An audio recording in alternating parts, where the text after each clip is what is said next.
Hi, today I want to talk about the problem with cults or the drawback of being part of cults, be it religious cults or spiritual cults or sects, where you have a structure in which you are supposed to be schooling to grow, to evolve. So, the first problem is the structure itself. Every cult has a structure as a model which is given to all of us. That you start at the entry point and you go up the scale and you keep evolving as such by doing codes A, codes B, and then evolve gradually, so forth. And that is the model which worked for the person who invented the cult, who had the idea of the cult, who created this model. But the problem is, as with schooling, this curriculum might not work for everybody and everybody in the same way, because as we know, every child, every person is different. The problem is aggravated here, where adults have totally different personalities, so same models don't work for everyone. Sometimes they backfire as well. Suppose a person with a traumatic childhood tries to do meditation. Sometimes it can backfire because if they're not done inner work, if they're not done therapy, so what happens? They feel that this will fix it. And that is not a good idea. And people who stay in the structures of an organization for a long time feel just by the virtue of staying in it, they are evolving, which might not be true. I met people who have been in structures for cults for 30 years and they realize, oh, it did not work because I was following the structure, which did not work for me. Let me explain why it does not work. Every soul who comes down here comes with a curriculum. This curriculum we can only know with self awareness by virtue of our observing our family, what script we have come with, what dynamics we have come with, and what dysfunctions bring into our life. Because dysfunction and the problems are actually where we can grow. This we can learn via this by observation, by the virtue of cultivating observation, which is the function of meditation, or we do a tool like life between lives, like LBL, in which we regress to the pre-birth planning stage of a person. So there we find out, based on our past karma, why did we choose this script? Why did we choose A, B, C, D people as a family member and a tertiary family member? Why these difficult people in our life script? And what is the life lesson I have to learn in this lifetime? Only then I can understand my lesson is to learn forgiveness. My lesson is to be learned to live alone. Another person can be based on the past lifetimes that my lesson is to learn to live in a group. Now bring it to a structure of a cult where everybody is supposed to grow in the same manner on the same path, which might and does often backfire because it does not work. Because normally in every organization which is trying to take person towards say enlightenment, that's the goal. So most of the people have a concept of enlightened person as someone who's calm, someone who's very evolved, someone who's compassionate, someone who's smiling all the time, and no matter what you do, just smiling and giving back love and light all the time. But what happens if you make that as the goal?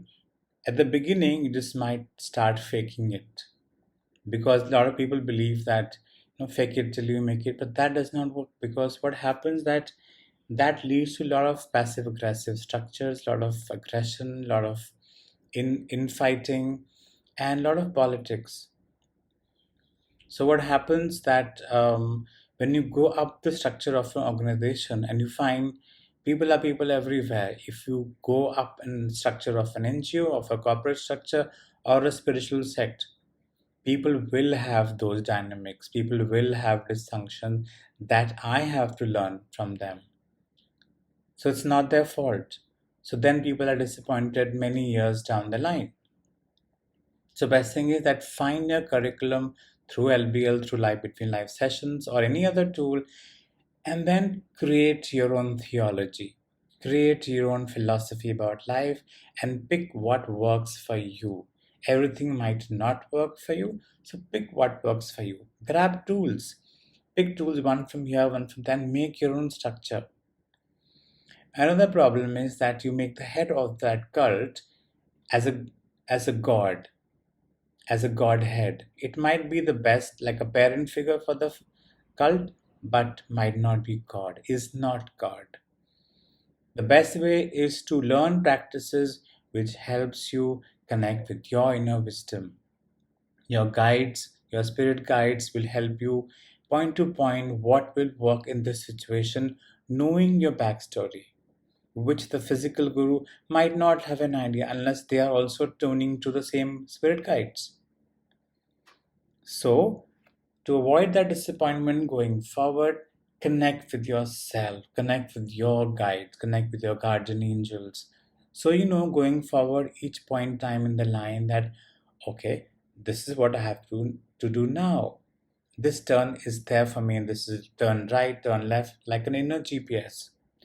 Rather than using a vague structure of an organization, the model given to them to grow, which always backfires.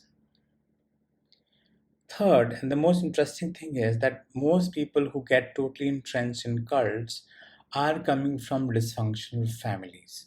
Families where they didn't have a good parent life, good childhood, or dysfunctions of any kind. They felt orphaned, they felt abandoned or rejected. So we try and find that surrogate family in the cult, which is so comfortable, where everybody talks the same language, everybody does the same thing, nobody rejects what I'm doing, nobody makes fun of it, nobody judges it. So it feels so comfortable. After so many years, I found my family. But as we go forward, we realize that is not it, that's the comfort zone. I realize that I attract my own shadow dynamics. I have to learn my lesson, which is coming from my birth family. Running away from them, creating a surrogate family will not help. So, I can let go of some toxic people. That is all right. But I can't miss my lesson and hop from one group to another group as and when it becomes difficult, because every group will ultimately try and teach you the same life lessons which I have to learn. So I have to figure out that why am I in this? What is my intention? Am I looking for a surrogate family? Am I looking for a social club? Because that is a very difficult dynamics to get out of.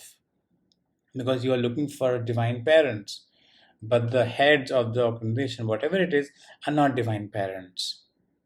Don't look for them to adopt you. Find your own inner guide, inner divine parents, and go forward. Learn your lessons. That's how you grow in life. And the journey is not to become nice, it's to become more authentic and learn your specific life lessons. Some cults might tell you that it's all about being calm and quiet. You know, let go of everything, be calm, let everything happen, endure everything, which backfires in a lot of cases. Sometimes it leads to depression. We've had many cases where people just went through that. One specific case I still remember for many years. This guy belonged to a family where the father went to a retreat of some kind where he was told, like all the people in the group, that now you are enlightened, that now they were given certificates. And so when he came back from the retreat, what happened that he behaved like a enlightened person, which means always calm and quiet and all that. But then soon the child realized that father is not all that, because he was pretending most of the time, but sometime he could see the truth. He never stood up for his family. He let everybody fight for themselves. He was busy in his own bliss, in his bubble. So the child eventually became helpless and he experienced abuse growing up. So what happened? Led to depression. Sometimes these notions can also take a person on a tangent. Like some cults teach their people that you are the special chosen ones and you are uh, better than everybody else. Then so you have to bring everybody into the light, convert them, get more and more people, increase inventory, and then they are taught that this is your last lifetime, which is fine, but it's rare. But when you're told things like that, where you don't have anything to verify, what happens that you start believing that this is my last lifetime. I have learned everything. I don't have to learn anything now. It is everybody else's problem, so I have to chill, which makes some can make someone arrogant, which can make someone uh, get stuck in the shadow dynamics. So if you are in such a place like that, don't get trapped. Don't get trapped in the dynamics of a set goal for everyone that this is your last lifetime, you are enlightened, and so forth. Get grounded. Spend some time in meditation, also spend some time in devotion, spend some time in service, because service, seva, grounds us. It teaches us how to care for others, it expands our heart more than any meditation can. And when we do seva, when we do prayer, that makes us worthy of grace. And that is when people grow, when they clear their karma. Because I've seen guides are telling people in the end, when they come to me in the 60s and saying that I could not do anything in the lifetime. Guide said, you didn't have the good karma to grow. There are thousands and millions of meditators all over the world. But why don't they grow? Because they don't have the karma. So a lot of time when people come to me for a reading to find the karmic baggage they have, and the guide said, you don't have the karma to grow. Do seva. Then in 2 years you'll find your path. So don't get misled by quick results. It's a journey, so take it now with yourself. There are tools everywhere. So if you find that you feel there's a karmic baggage, clear it. Make tools like uh, past life regression or Akashic Records Healing your friend. To heal your childhood, don't look for a surrogate family. Look for tools like inner child healing and shadow work. Do the work so that you can be complete by yourself, and then you can be the light for others. Otherwise, you'll get stuck in shadow dance, which I don't want for others, because every cult has its own dynamics which can get you trapped if you're not complete by yourself. So I would suggest take time out for wherever structure you want. Ask yourself, is it working for me? I've been this structure for 5 years, 10 years, 15 years. Is it working for me? Am I growing, or am I just pretending to be filled with love and light? Because believe me, it is very heartening to see people coming to me after 30, 40 years in their old age that telling me, I know it did not work. This does not work. My whole life was lost. And this could have been saved by just connecting with your spirit guides, your inner guru. Find that within yourself. We all have that, and become worthy of divine grace through seva, through service. One more thing I want to talk about, which is very crucial, is if you're coming into a cult from a traumatic childhood where you had lost parents, you felt abandoned and abused. So, what would happen that you come into a cult looking for divine parents? And that would be a mistake. Divine parents have to be found within us, not outside.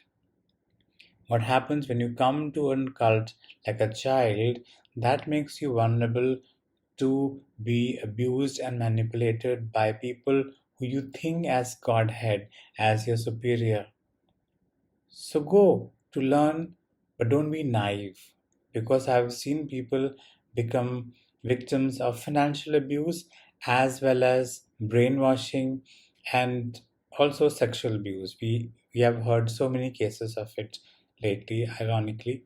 So be careful, work on yourself, but stay in your light. And Even if someone is so bright, someone is so also evolved, has big halo, but that does not diminish your light. Each one of us has the same divine light within us. May you always remember it. Thank you.